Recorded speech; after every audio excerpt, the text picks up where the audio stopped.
They call it the Battle of Cygnus X-1. History books will talk about strategic objectives, phase lines, and the sheer, brutal cost of taking that city block from the Glocked. For us in Fireteam Delta, it was just noise. Dust, screams, the percussive thunder of kinetic rounds, and the high-pitched shriek of Glocked plasma emitters. My name is Corporal Jinli, combat medic. My world is usually measured in liters of blood loss, millimeters of tissue damage, and seconds to administer treatment before it's too late. We were pushing through a bombed-out commercial district, silicon-based Glocked infesting every ruined building like crystalline roaches. Their physiology is tough. Silicate exoskeletons, no easily targetable organs, but they bleed a corrosive, superheated fluid that makes even a minor hit life-threatening for a human. Our standard protocol against Glocked engagements is aggressive suppression, rapid extraction of casualties, and liberal use of Type 3 med suppression foam. Type 3 foam. It's the bread and butter of Glocked casualty care. Comes in a standard canister, you spray it on a wound, it expands rapidly, cools the area, and hard cauterizes tissue faster than the Glocked fluid can burn. It buys us time.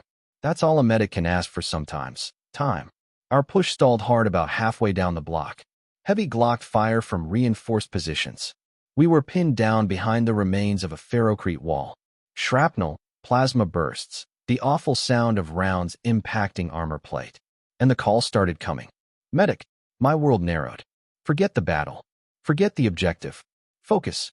Patient zero was Private Rodriguez. Took a burst of plasma to the arm. Nasty burn. Armor slagged. Glocked fluid sizzling. Get the foam, someone yelled. I already had the canister out. Standard issue. Metal casing, white and red stripes. Felt familiar and reassuring in my hand. Pop the seal, aim the nozzle. Clear the area.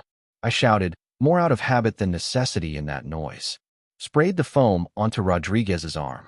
It expanded, covering the wound, hardening almost instantly. Standard. But something was off. As the foam hardened, the edges of the wound, they weren't just cauterized. They seemed to be pulling together. The tissue looked less damaged than it should have been. The sizzling stopped faster than expected. Rodriguez still hurt like hell, but the bleeding, the corrosive bleeding, was already fully contained under the foam. Faster than standard. I tagged him, administered a painkiller auto-injector, and moved to the next call. Specialist Zenith Cole took shrapnel to the leg. Through the armor. Not deep, but jagged. Foam. Same canister. Sprayed it on the leg wound. Again, the rapid expansion, the hardening. But again, that weird effect. The edges of the shrapnel wound seemed to visibly close up beneath the foam.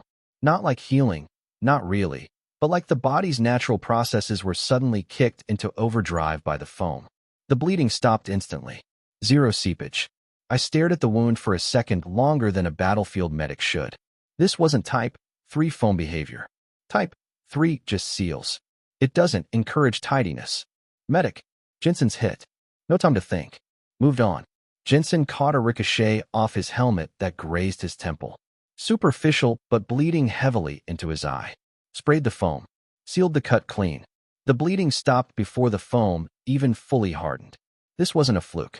This wasn't battle fatigue messing with my head. This foam was different. It was better.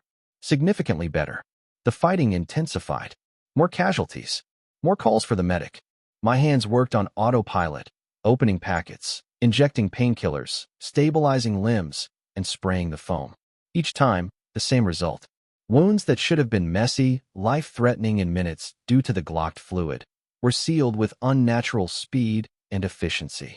A chest wound on Sergeant Davies that should have required immediate vacuum sealing and nanite patches was stabilized with just the foam, the edges zipping shut beneath the expanding polymer like a biological zipper.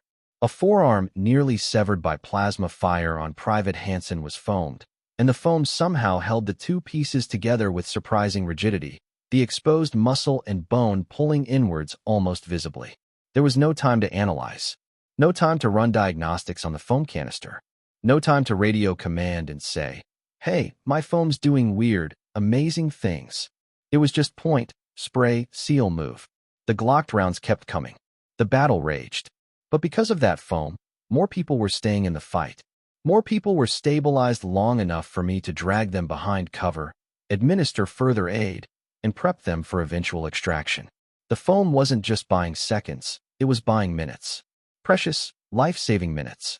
The Glock eventually broke contact, retreating into the deeper ruins as our reinforcements arrived. The immediate area went from a maelstrom of violence to a landscape of smoke, rubble, and groans.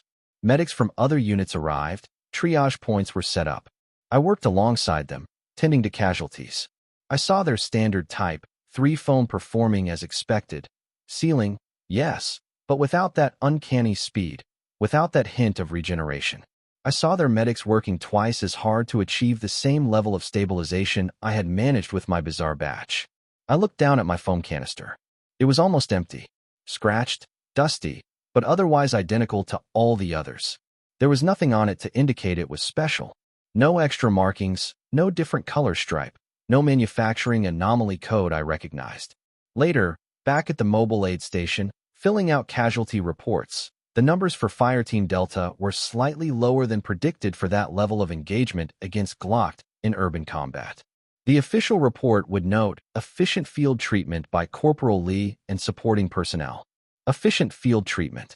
Yes, I was efficient. But the real hero, the silent, unheralded factor, was that batch of foam.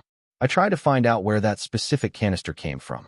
Checked manifests, supply requisitions. Nothing out of the ordinary.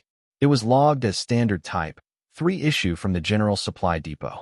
The rest of that batch, if there even was a batch with that specific property, was probably already used up on other fronts, its weird efficacy attributed to combat stress, lucky angles, or other battlefield variables. Nobody from command would ever know about the foam that healed too fast. No military historian would mark it as a turning point.